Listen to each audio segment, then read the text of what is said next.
grade 1 and pass.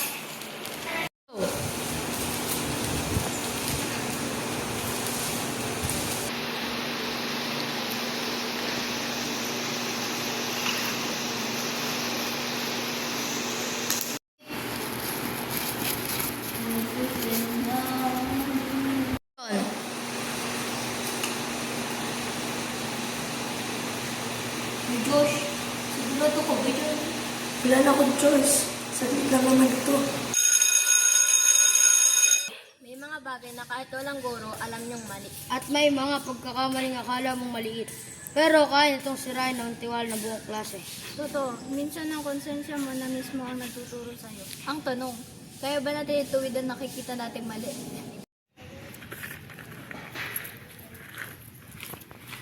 Josh, alam kong nakita mong alam ko. Hindi kita sisiraan, pero hindi rin kita sasantuin sa mali. Natatakot ako, ate. Baka mapahiya ako. Mas kahihiyan ng matutong itago ang mali habang buhay. Hindi mo kailangan maging perfecto. Kailangan mo maging totoo.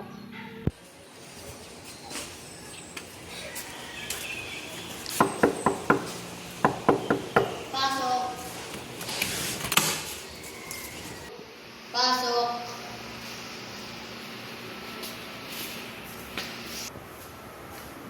Sir, suko kami ng ginawa kanina. Naamin ko, di ko po kanina. Nagsisisi na po ako. Ayoko po manahimik sa mali. Huwag mo sa akin sabihin yan. Pag dapat mo gusto mga kaklase mo. Guys, gusto kong sabihin na nagkamali ako. Nadaya ako ng sarili ng tao. Pero mas gusto kong itama kahit kanina. Salamat sa mga kasinituro sa akin ng tapang. Kahit wala silang sinabi, naramdaman ko ang tingin nila.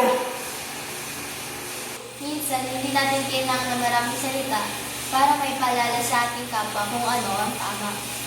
Ang katapatan ay hindi lang ginagawa sa papel, kundi sa bawat isulong pinipili natin araw-araw. Salamat guys sa second chance. Promise, di ko na ulitin to. At sorry sa pagkakamali ko.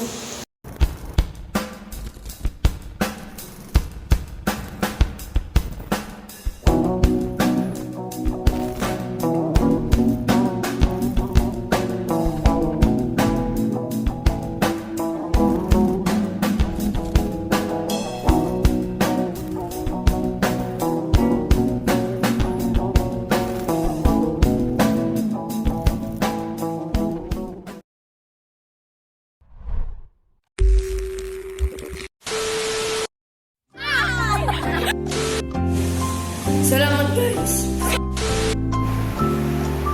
Nagkamali ako. Hindi natin kailangan ng maraming salita para may paalala sa kapwa natin kung ano ang tama.